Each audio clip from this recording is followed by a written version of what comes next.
technical with it now.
You can all join palms and repeat after me. I take refuge in the Buddha. I take refuge in the Dharma. I take refuge in the Sangha. Keeping the palms joined.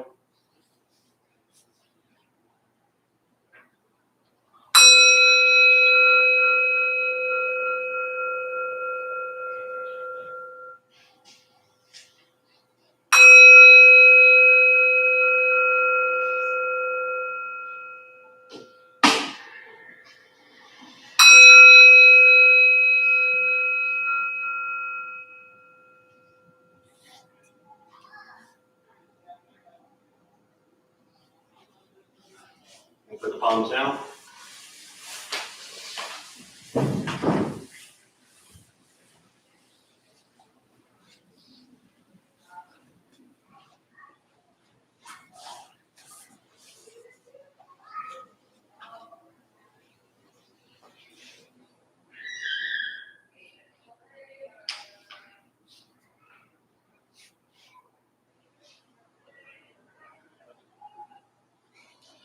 Good morning, everybody. Good morning. Good to see you all here. I've waited a long time to be able to say I'm a Jewish kid leading meditation at a Buddhist temple on Christmas. Because I don't know if like this has fallen on Christmas before. I was trying to remember, and I have a hard enough time remembering what happened last week. But it's nothing better than waking up and your Jewish mother telling you how proud she is of you on Christmas Day. So it's a good thing, you know. But I appreciate y'all being here. For me, really, it's just another Saturday. Just like every other Saturday. It's just another day with lots of stuff going on. And lots of opportunities to practice. Lots of opportunities to work on kindness, compassion, tolerance. You know, it is kind of, for me at least, a little nice, or whatever words you want to put there. It's always kind of cool, I guess, you know, in a Buddhist temple all these years, being filled with people that aren't Buddhist, for the most part. There's, you know, usually a couple Buddhists that are here every class, but for the most part, all these people for the last 15 years, and we would see 600 to 800 people a week prior to the pandemic, of course. Probably 98% of them are Christian, Catholic, Muslim, Jewish, pagan, or lack thereof. But they're looking for something. And whatever they're looking for is different for each person that shows up here.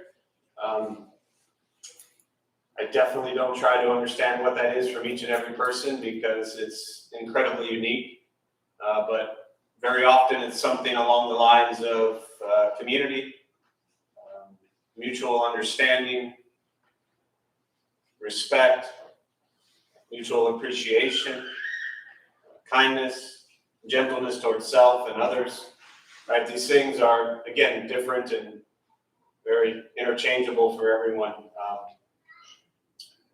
But I think that what stands out to me the most right now as I sit here is the fact that when you bring people together who come from such different backgrounds, beliefs, religious faiths, and you can all just get along and appreciate each other, that says a lot.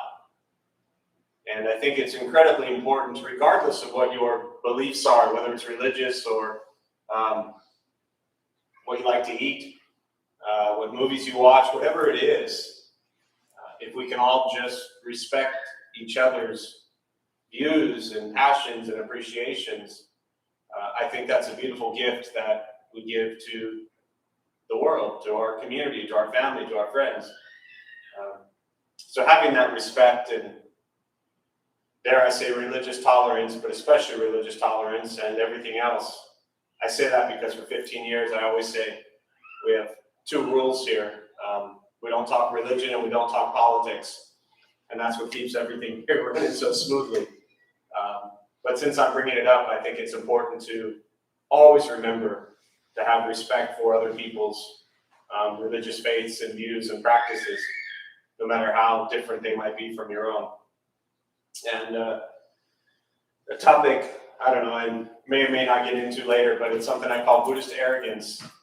That is very common, especially for those who might be new to Buddhist practice. It's something I went through a long time ago that, you know, once you get into kind of Buddhism and it's later on in life and all of a sudden you're so focused on being kind and compassionate to everybody else. I know for me, 15 years ago at that time, I was kind of then looking down on everybody else, thinking, well, I'm Buddhist now. I have compassion for people. You don't. So I'm sure no one in this room has ever gone through that phase. But in 2003, so I guess 18 years ago, that was how it started for me, was this newfound thing that I thought was better than everybody else's thing. So try not to have that.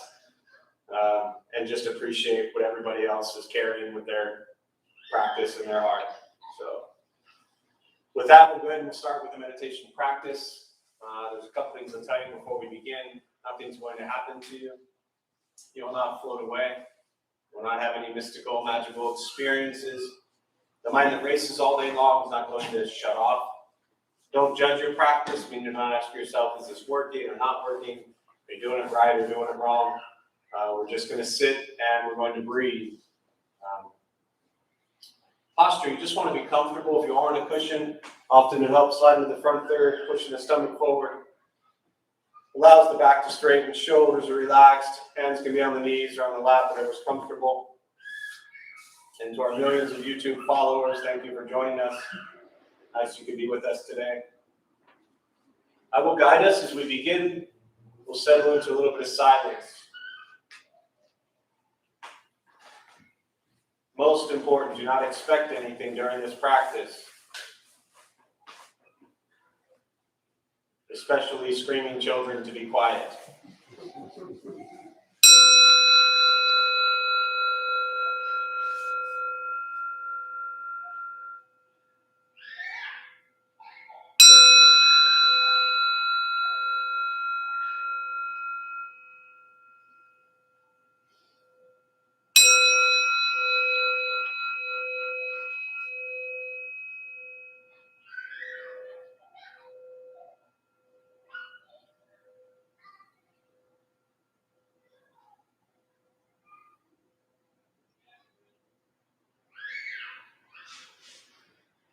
And starting with the eyes closed if comfortable, or slightly open.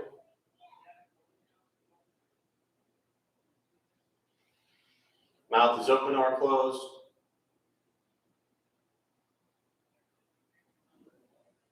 We'll start with taking 3 deep breaths slowly.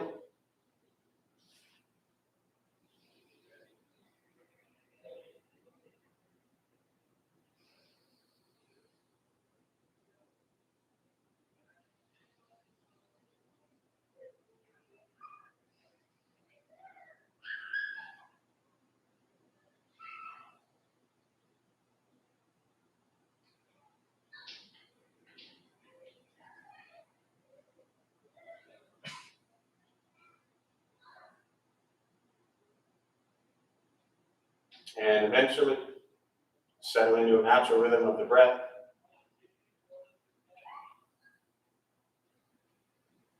Knowing throughout the practice you'll hear sounds. These are not distractions, not disruptions. Simply what's happening around us as we sit.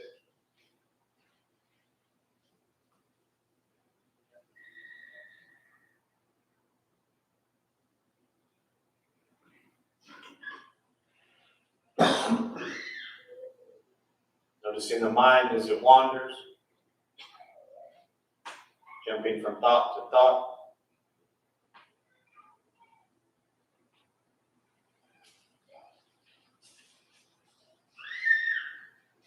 We'll start with gently guiding the attention, focus to the stomach or chest.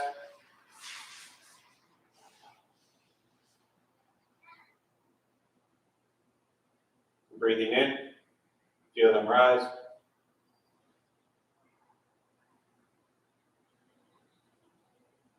Breathing out, they fall.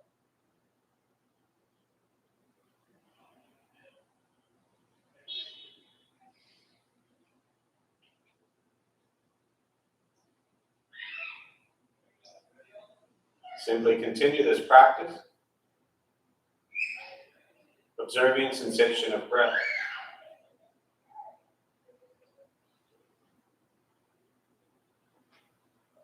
Expecting nothing but to sit and breathe.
As the mind wanders,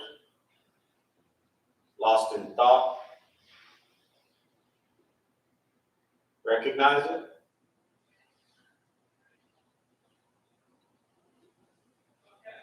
Release that thought.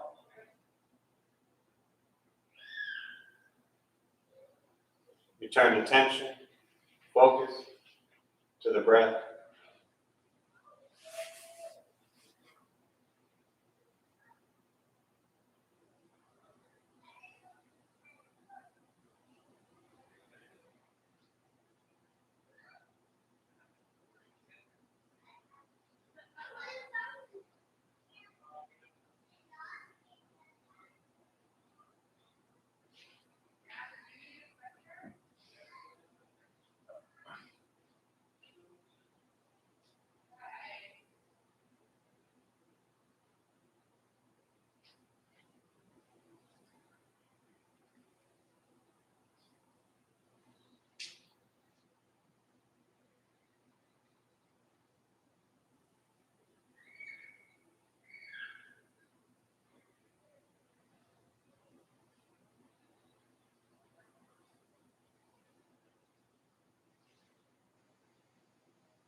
Where's your mind?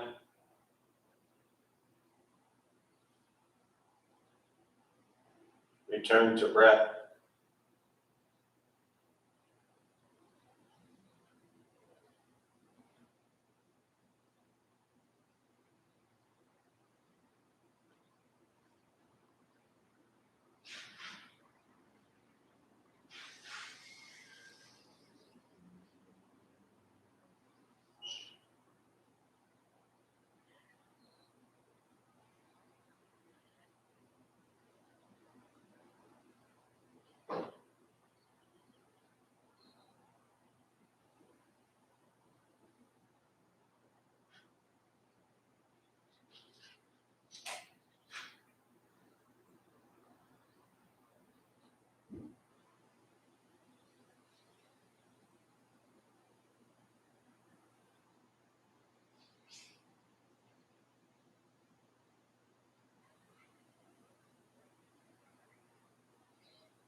keeping the mind alert.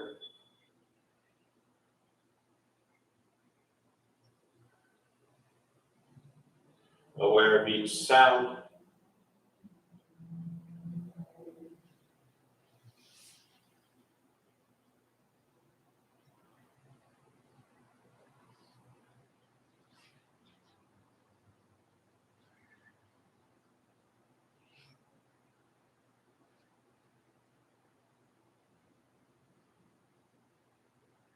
Each thought.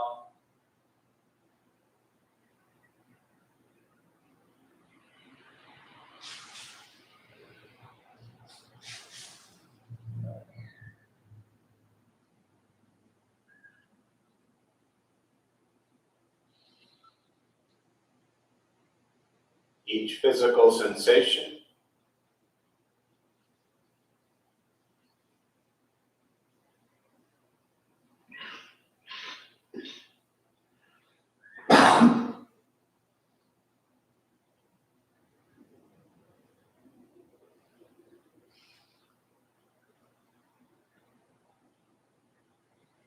Yet concerned with nothing but sitting, breathing.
Learning to be comfortable in stillness,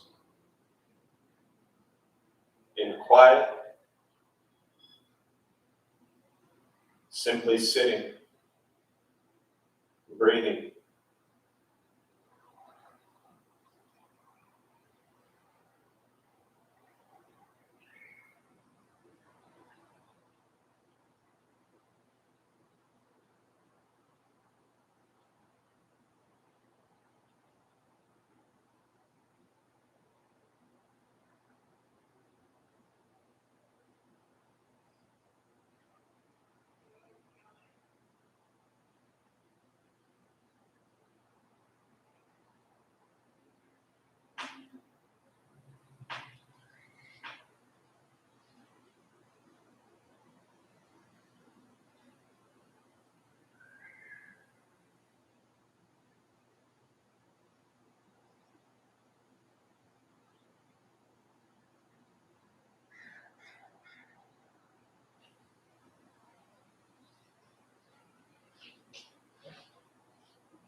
the body still,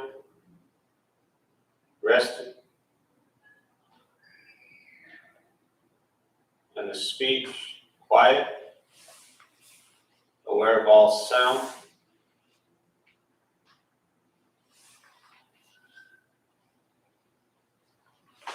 And the mind learning to settle.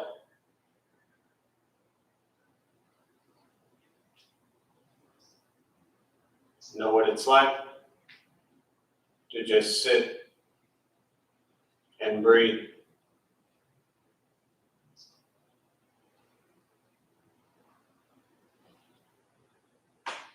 Knowing with each breath, there's nothing else to do.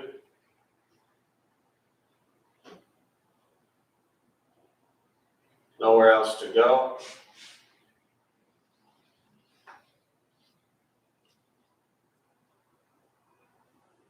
No one else to be.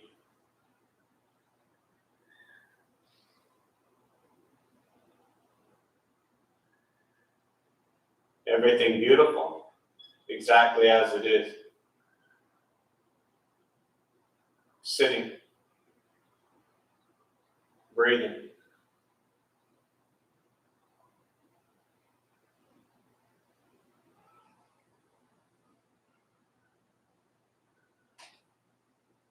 And once again, taking 3 deep breaths, slowly.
As you slowly open the eyes,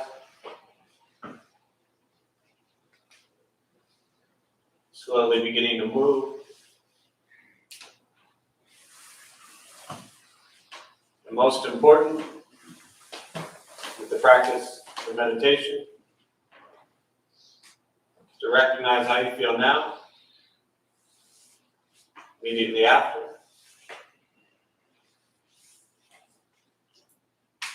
Compare this to how you typically feel throughout your day. Recognize the difference, if there is one.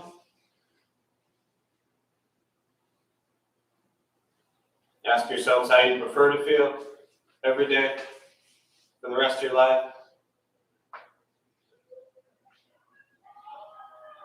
And realize however you feel now, if it's quiet, calm, and still, or a busy mind, racing mind, whatever you're sitting with at this moment,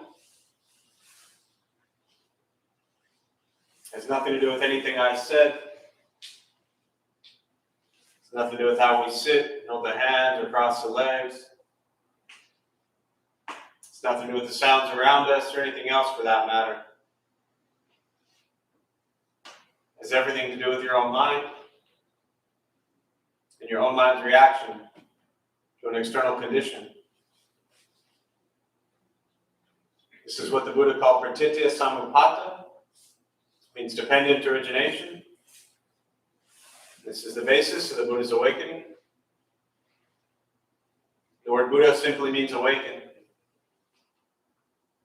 He was a human being, no different than any one of us, who began to understand why he suffered, why he got angry, sad, depressed, stressed, anxious. He began to understand the causal relationship of all phenomena. What that means very simply for all of us, regardless of where you come from or what you believe in or where you think you're going, your whole life is filled with things that happen. You react. More stuff happens. More reactions. That's it. That's what we get. This practice is learning what it's like to respond to something quietly, peacefully, still. Because for most of us, the way you responded to the last 20 minutes is quite different from how you respond to everything else that's happening throughout your day. And so all we're working on is closing the gap where the way you feel now is closer to how you feel always. Just as driven, motivated, productive, successful, whatever that means to you in your respective lives. But with a mind that's steady, clear, focused, distracted by nothing, disturbed by no one. This practice is not necessarily easy. It's not necessarily fun. Meditation, Buddhist practice, is not an escape. It's direct perception into the present moment. Meditation is free. Buddhist practice is free. Sitting, breathing, becoming aware of what you think, what you say, and what you do every moment. That's it. Very often, and especially for those of you who may be brand new to this practice, very often there's this idea that life is difficult and challenging, so I'm going to look for something to make everything better. And they stumble into meditation or Buddhist teachings. And there's this idea that that thing is going to make your life more peaceful.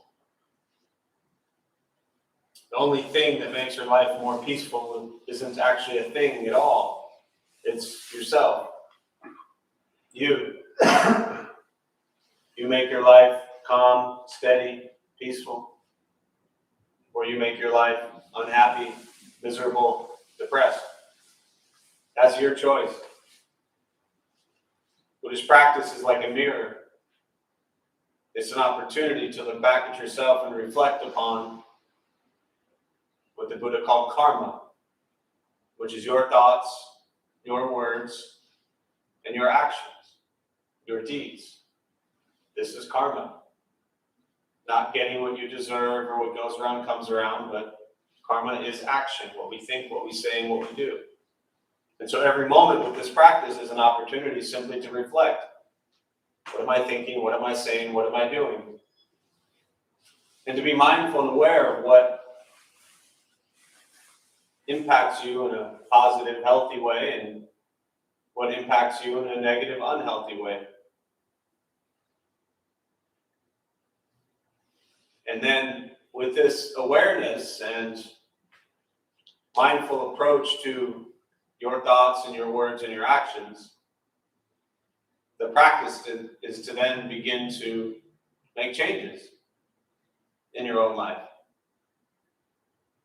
And that's why Buddhist practice is difficult. Because how much do we like change?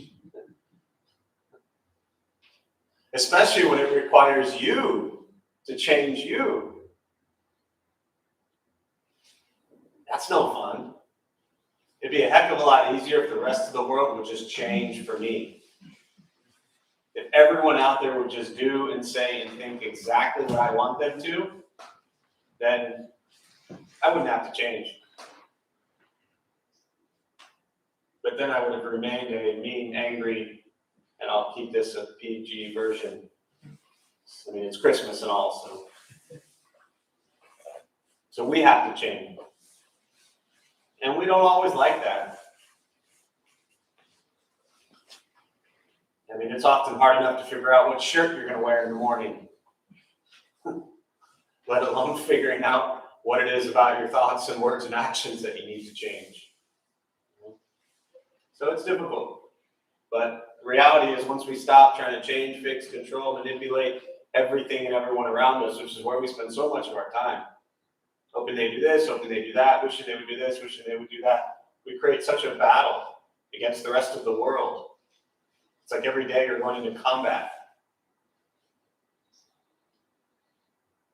Once we stop all that and we work on changing our mind and our reaction to the world around us, life gets simpler. It doesn't make it easier. But for me, the Buddhist teachings are not about life being easy. I mean, the first thing he said was life is suffering, right there. He made it very clear. He taught for 45 years, and the very first teaching he gave is life is filled with suffering. So this whole idea that life was going to be easy, he cleared that up right away. But it's to understand why we suffer, why we struggle, why we face challenges and difficulties. Not to escape and think life is ever going to be simple or easy. It's not. Life is filled with one challenge after another. At some point in time, we don't know when, this pandemic hopefully will be behind us. And following that will be more challenges. All the challenges you had before the pandemic, they'll be right back waiting for you. So as much as we often want to blame current situation for pain and suffering, I'm pretty sure most people here were suffering and struggling and challenged prior to this global pandemic. Just created an extra level and layer of difficulty to navigate and to maneuver through and to work on cutting through ego.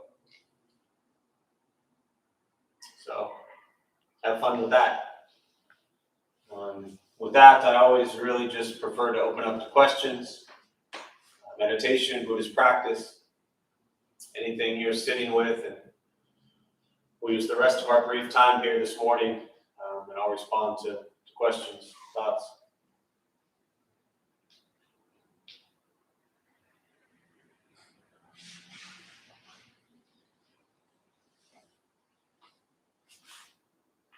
Did he say exactly why we suffer? Yes. That's the second noble truth. That's true. Yes. I mean, you've heard me say this a million times, but I'll point it out. So the question was, did he say exactly why we suffer? There are very few questions I answer directly. This is one of them. He made it crystal clear why we suffer. The second noble truth, which is the cause of our suffering. And it's referred to often as the three poisons: greed, anger, ignorance. Again, you've heard me say this twice a week for a long time now. Very clearly, greed, anger, and ignorance is why we suffer. Then you have to ask yourself, are you greedy? You think you're greedy? No. Oh, this will be fun. You had to play along, huh? I don't like picking on you, though. I know you get embarrassed. So maybe I'll pick on somebody else. We'll see. We'll come back to it in a minute. But greed. Who here thinks they're greedy? I got both hands up, right? Greed is a funny thing because it's all relative. Completely relative. Okay? Do I have to go back to the shirts examples? Right? Think of all the shirts we have. Anyone here have more than 20 shirts? 30 shirts? 50 shirts? Do you really need that many shirts? It's also complicated because then you got to filter through all the shirts. You know? Anytime I bring up the practice of looking at how many clothes we own, it's not about getting rid of all of your clothes. It's recognizing that we just don't need all that we have. You know how many people out there have no clothes, no shirts, and have to beg, borrow, and steal just to have clothes?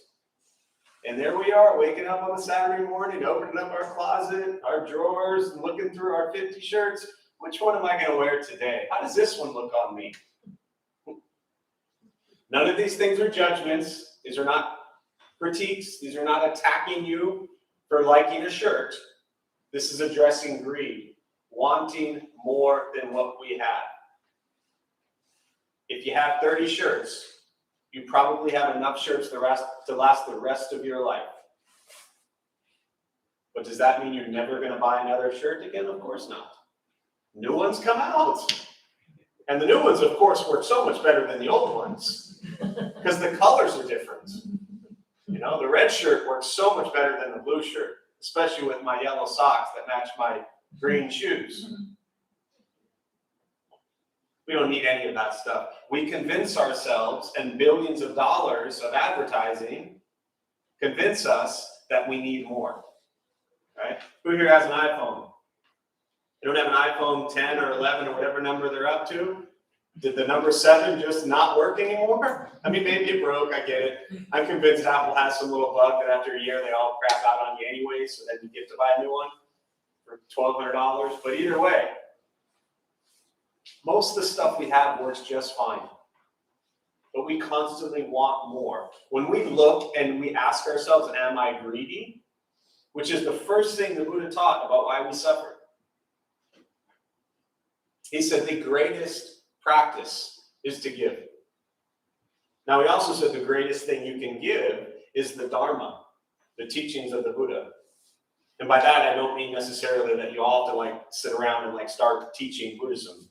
By giving the Dharma, it means practicing it. If you are not greedy and you are generous, with all of your time, all of your attention, all of your heart, all of your smiles, all of your love, all of your care, all of your shirts. You know how much people benefit? A ton. This is how we overcome greed. Not only did he teach us why we suffer, he taught us the way to overcome suffering, which again, you know this, I'm just breaking it down very clearly. He said, if you want to overcome greed, practice dana, generosity, giving. Give time, as I just said, attention, give a heart, give a smile, give a hug. Give the practice, give people kindness, give people compassion, give people understanding. This changes the world drastically. The second reason he said we give is because, or we suffer is because of anger. Are you angry? Sometimes, yeah, sure. You're human. I want to say this again for anybody who might have never heard this before. It's okay that you are greedy. It's okay that you are angry, and it's okay that you are ignorant. It doesn't mean you're a terrible, bad person. It means you're human. This is what the Buddha wanted us to understand, I believe. He wasn't roaming around critiquing and judging and hating on people. He was pointing out our levels of greed, anger, and ignorance so we could cultivate generosity, compassion, which is how you overcome anger. To have kindness. Anyone here angry at themselves for anything they've ever done? No brainer, right? If you're not angry at yourself for something you've done, then you're not looking hard enough, right? We all carry that anger from things that we've done in the past. I mean, I shouldn't generalize and assume that everyone does, but there's a good chance that you have some anger that you're carrying around from something you did, a long time ago. I met with somebody the other day. They're definitely in the final stages of their life, mid-80s, 86. Not that age has anything to do with final stage of life, but this specific individual, mid-80s. And approaching it, I thought very beautifully, but in this conversation, we were talking about life's regrets. And he was telling a story about one regret. And he referenced the 4th grade. I think the 4th grade. How old are you in the 4th grade? Like 8, 9, 10? This person's 85 years old. And told a story about how when he was in, I think it was the 4th grade, that the teacher left the room and told everybody to be quiet. And when the teacher came back in, the teacher asked, did anyone speak? And this individual, as he's telling me the story, raised his hand and pointed to the person in front of him, telling the teacher that the person in front of him spoke. This guy's been carrying this guilt around for 75 years. Right? So I, of course, said you should Google him. Maybe he's still around. Call him, find him, text him, tweet him, apologize, see what's going on here. But we carry these. Now he's, lived a great life and done a lot of great things, and so I'm pretty sure he's made peace with it. But it's funny that in his mid-80s, he still carries that regret from 75 years ago. These things are important for us to recognize, that we're going to do things that we regret.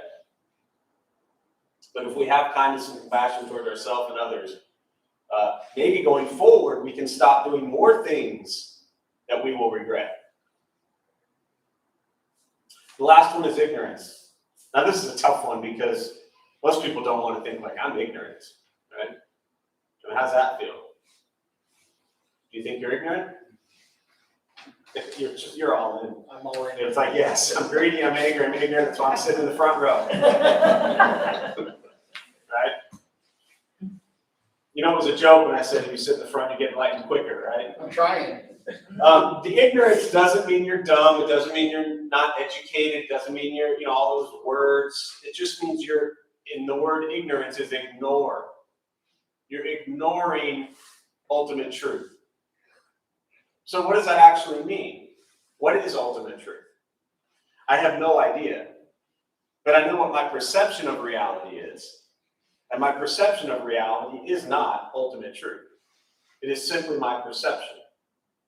So for me as a practitioner, and when I began to explore overcoming ignorance with the practice of wisdom, which is what the Buddha taught,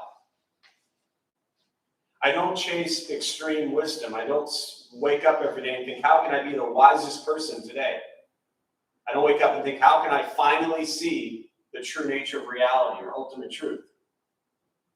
I practice every day, where am I stuck in my views that I think are correct? That's ignorance, is being so convinced that you're correct. Because you know what happens when you're so convinced that you're correct? You don't leave any room for the possibility for anyone who has a different view than you to even matter or exist. Because you're too busy trying to change everybody else. And you're ignoring the truth that other people have views and feelings and perceptions just like you do.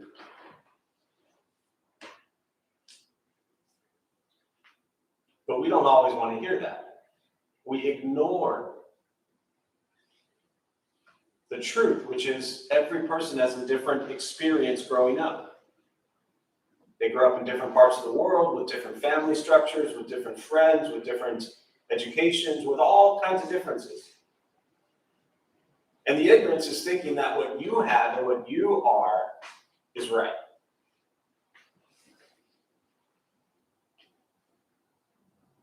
Really difficult.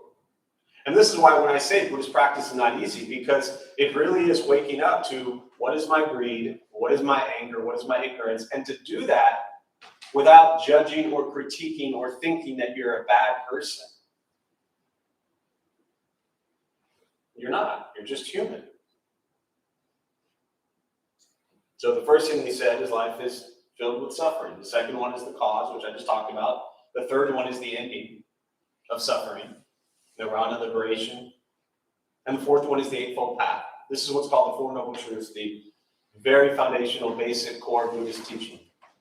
And the Eightfold Path is working on having correct views, thoughts, speech, action, livelihood, effort, mindfulness, and concentration. This is your moral, ethical conduct and behavior as you live your life. That's it. So simple.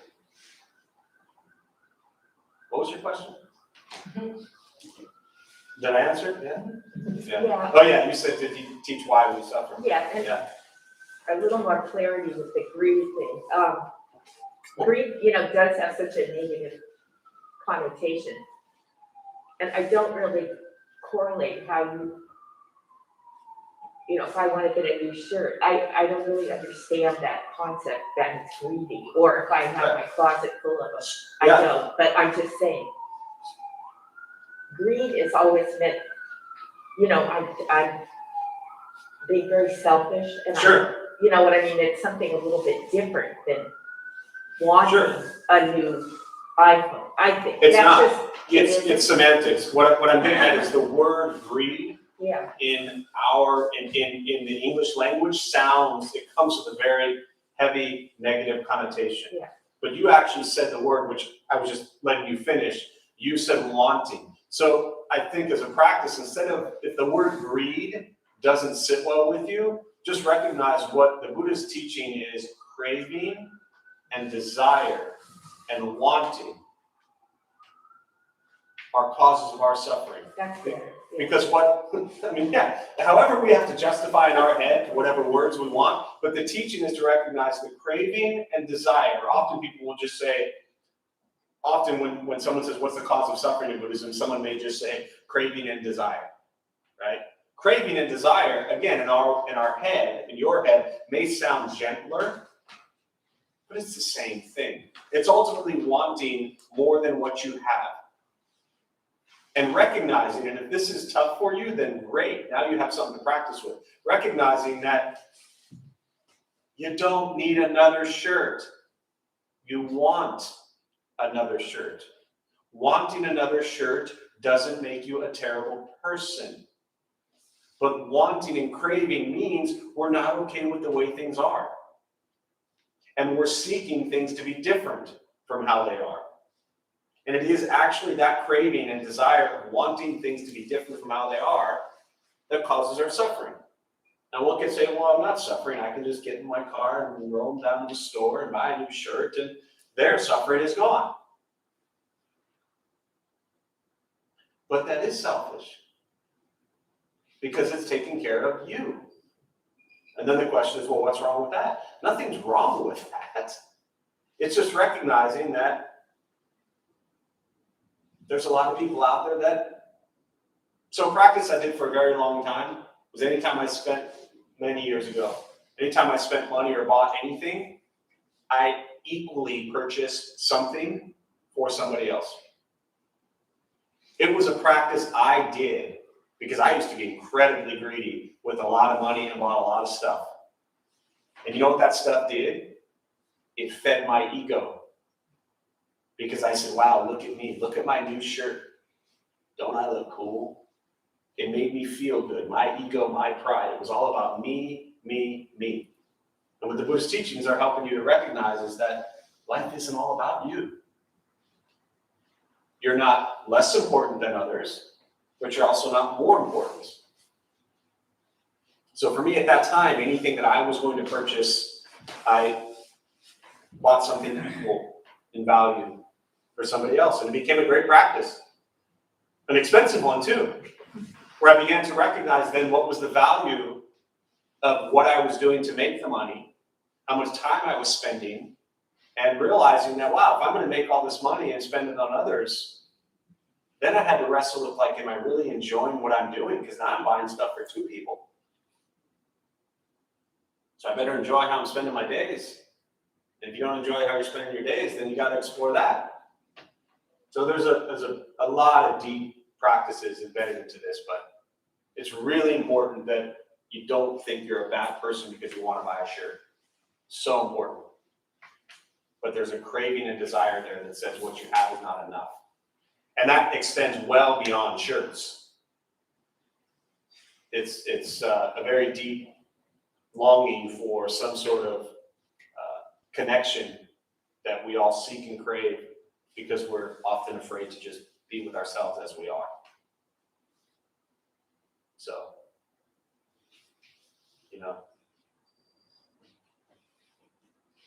so Tom Cruise, the whole "You Complete Me," that was Tom Cruise, right? That movie? That whole thing ruined everything. Constantly looking for something or someone else to make us feel okay. So, other thoughts, questions?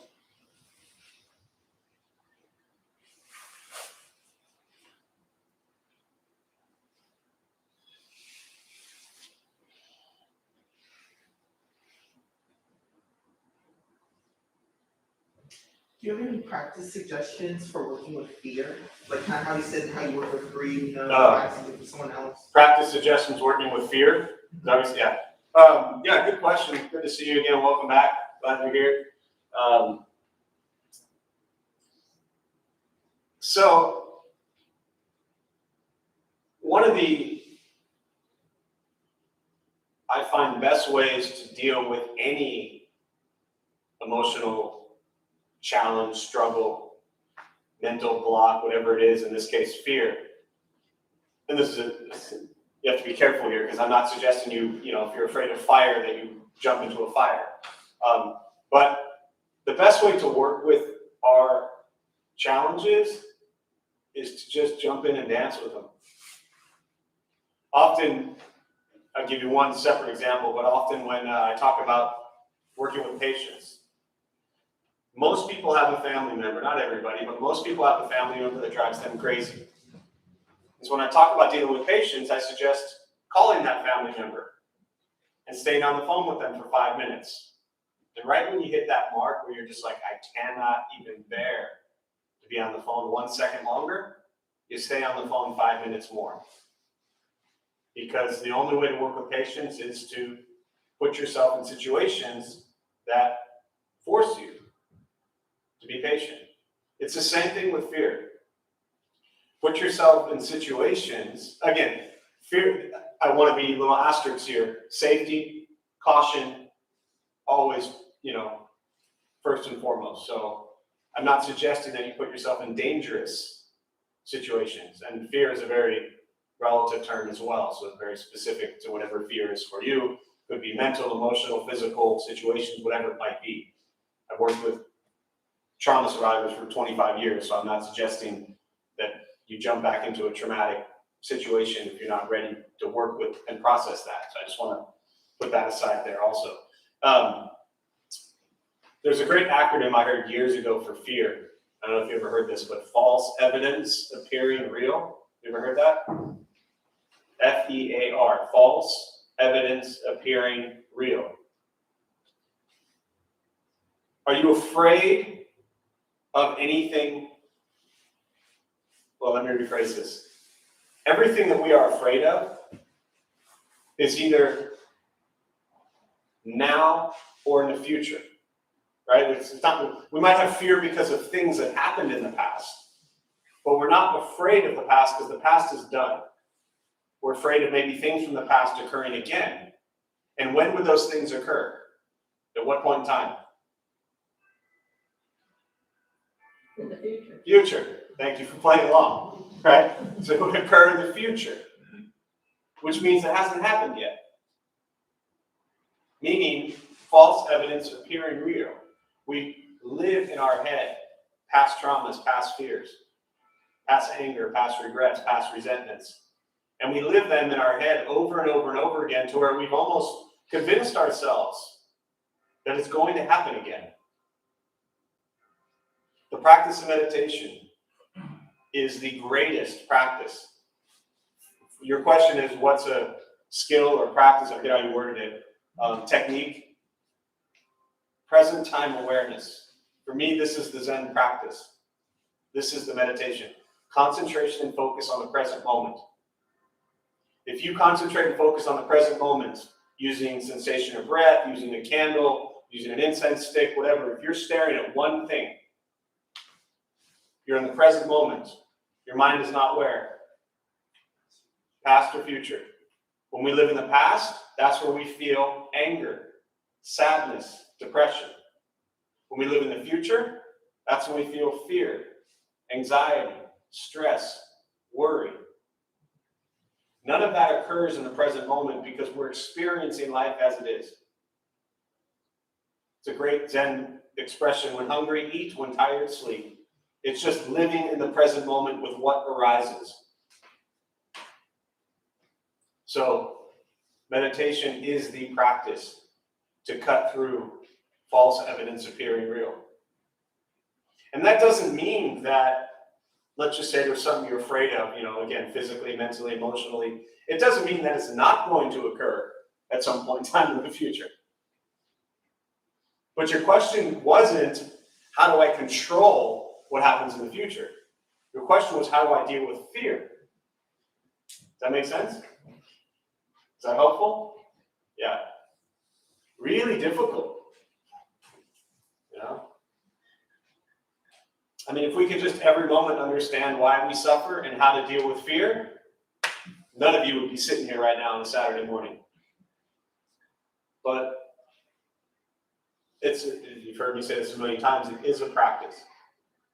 It's the practice of staying present. To expand on that a little bit, I think it helps being in the present moment, which is often what people are running from, to find gratitude and appreciation for all that you have in this present moment. Because if we can have gratitude and appreciation for all we have in this moment, then we wouldn't spend so much time trying to escape the present moment. So, yeah, good stuff. Anything else before we wrap up? We'll do one more or I'll close. Either way is okay. Church bells were ringing, so.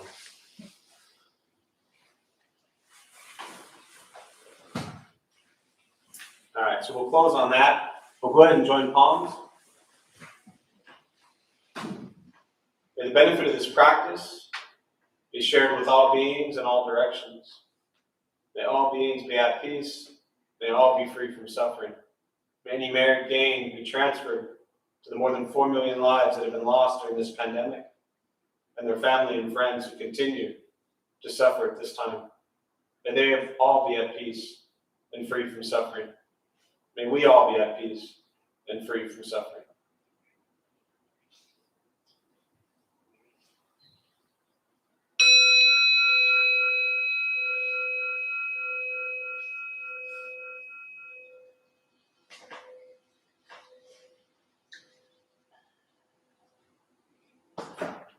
So a few quick announcements before you all head out there. Be kind, wonderful, compassionate people. Thank you all for being here. My name is Jeff. I'm the Dharma bum. We opened up this temple nearly 15 years ago to introduce Buddhist practice to those who show up. Those of us who lead, we're not monks, we're not nuns, we're not gurus, we're not masters, we're not teachers, we're not looking for students. We're just practitioners.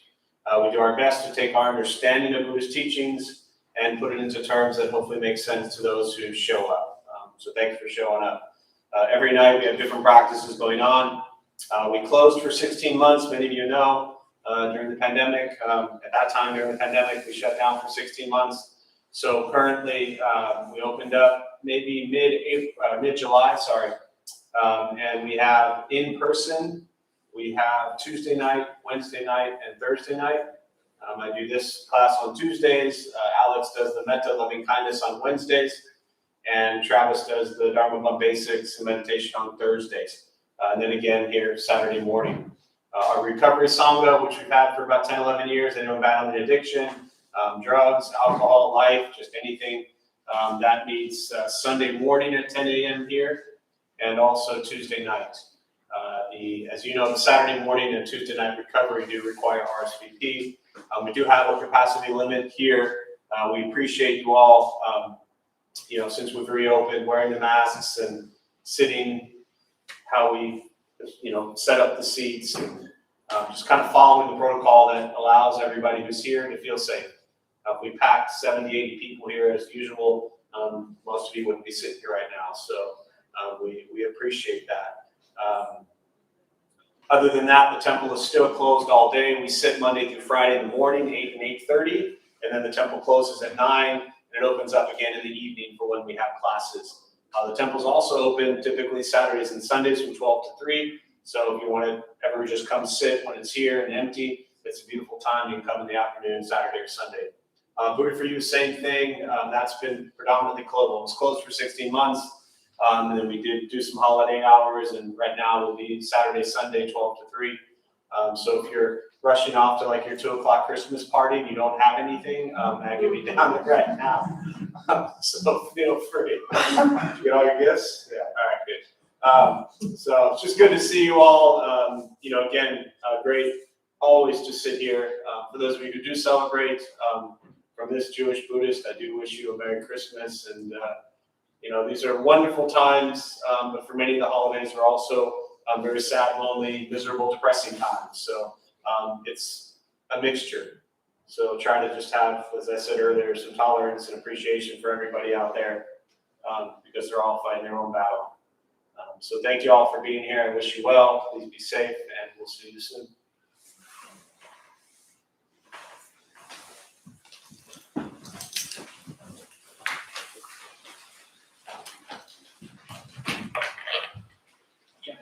Yes, sir. Are you doing the 2 years? No, we decided not to, based on It's on recent uptick in cases. cases.